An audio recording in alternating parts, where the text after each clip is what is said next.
Hareruya hareruya, Yesu nashimwe cyane, ndabaramukije mu izina rya Kristo Yesu, aho muherereye hose ubuntu bw'Imana bukomeze kubana namwe. Nihanganisha abantu bari mu ngorane zitandukanye, Uwiteka Imana abakomeze. Uyu munsi biba ari bibi ariko ejo bikaba byiza, Yesu atugirire neza cyane. Reka rero dusome ijambo ry'Imana dusanga mu gitabo ubutumwa bwiza, dusanga mu gitabo cy'Abakorinto igice cya Abakorinto ba mbere n'ibice byaho 16 n'umurongo waho wa 13. Yesu atugirire neza cyane. Haravuga ngo mube maso, mukomere mu byo mwizeye, mube abagabo nyabagabo, mwikomeze. Ibyo mukora byose mubikorane urukundo. Yesu adufashe cyane. Hareruya hareruya.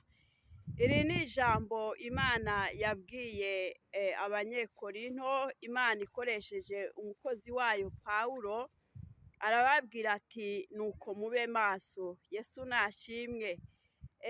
Rero namwe nshuti z'Imana, mu gihe nk'iki ngiki ijambo ry'Imana riratubwiye ngo tube maso, Yesu atuganze. Mbega niki gituma Imana ikangurira abantu kuba maso?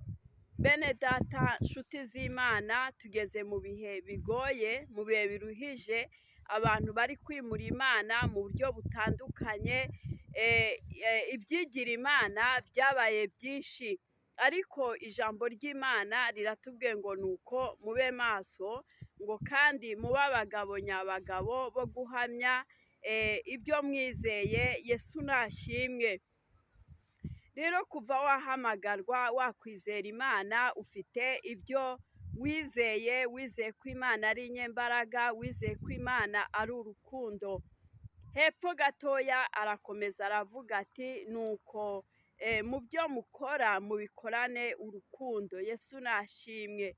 Mbese mwene data, uyu munsi wa none ubaye maso gute mu by'ubugingo? Aho ukorera, mu byo uvuga, muri famiye, Imana itugirire neza. Mu nshuti zawe se ubaye maso gute ku by'ubugingo? Ubaye maso mu buryo ki bwo kwirinda? Yesu atugirire neza. Ibimenyetso byo kugaruka kwa Kristo Yesu biragenda byiyongera kuboneka, ariko ijambo ry'Imana riratubwiye umunsi wa none natwe ngo tube maso.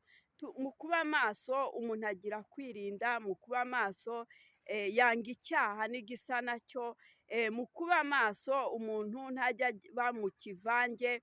Yesu atugirire neza. Ikivange kibaye cyinshi mu gihe cya none, ikivange kibaye kiragwiriye mu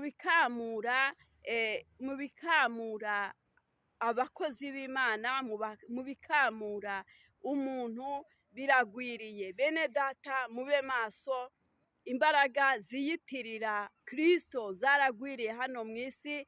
Abiyitirira mu gukora ibitangaza babaye benshi, biyitirira ngo ni Imana ibibakoresha.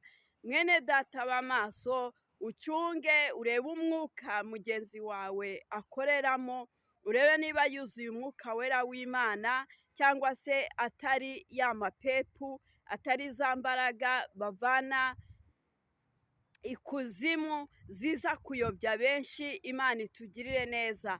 Dore ko hariho amasezerano benshi basinya bakavuga ati mugende, tubatumye guteza impanuka, tubatumye guteza indwara mu bakristo, kandi ntituzababuza kujya mu iteraniro, ntitubabujije kujya kuvuga ijambo. Rero bene data, ibyo mubyitondere. Ni igihe kigoye, ni igihe kiruhije, ni igihe cy'ubutayu, ni igihe cy'iminsi igoranye. Yesu atugirire neza cyane. Hareruya. Yesu rero adufashe kandi Yesu atugirire neza. Arangije Abanyekorinto barabwirwa bati nuko mube maso kandi mwirinde. Yesu atugire neza cyane. Haleluya. Bene data, nshuti z'Imana, bakunzi b'umwami wacu Yesu, mube maso mu byo muvuga, mube maso mu baturanyi, mube maso mu ikanisa. Ahantu hose urasabwa kuhabera amaso kugira ngo ucunge iby'ubugingo. Haleluya, haleluya. Ibihugu byose urimo, igihugu cyose urimo ku isi, biragusaba kuba maso, kuko iminsi yo kwiyoberanya yabaye myinshi, abiyoberanya babaye benshi. Imana itugirire neza kandi Yesu adufashe. Arangije Pawulo abwira Abanyekorinto, arababwira ati mu byo mukora byose mubikorane urukundo. Haleluya, haleluya.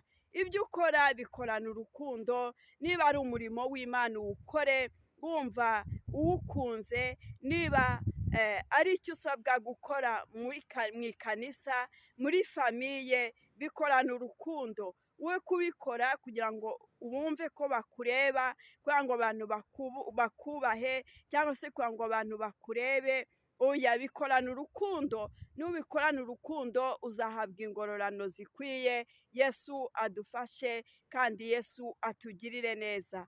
Nuko bene data, inshuti z'Imana, bakunzi b'umwami wacu Yesu, Imana yacu itugirire neza kandi Imana yacu ihabwe icyubahiro. Rero inshuti z'Imana, ni ukuvuga ngo uyu munsi wa none Imana nyamana ikibashakaho ni urukundo. Ikibashakaho ni ukugira ngo mwamamaze inkuru nziza mukiranuka, kandi ibintu byose mwe kubikora mwitotombana, ibintu byose mwe kubikora mwumva yuko ari ugupfa gukora. Yesu atugirire neza, ahubwo ubikore nk'umuntu ujya mu ijuru, ubikore nk'umuntu uzajya mu ijuru kandi witeze guhembwa n'Imana. Yesu rero atugirire neza. Mukomeze kuba maso, mucunge iby'ubugingo, mukomeze gusenga, mwirinda icyaha n'igisa nacyo, mu izina rya Kristo Yesu. Ubuntu bw'Imana bukomeze kubafasha kandi Imana ikomeze kubongerera imbaraga, mu izina rya Kristo Yesu. Amen.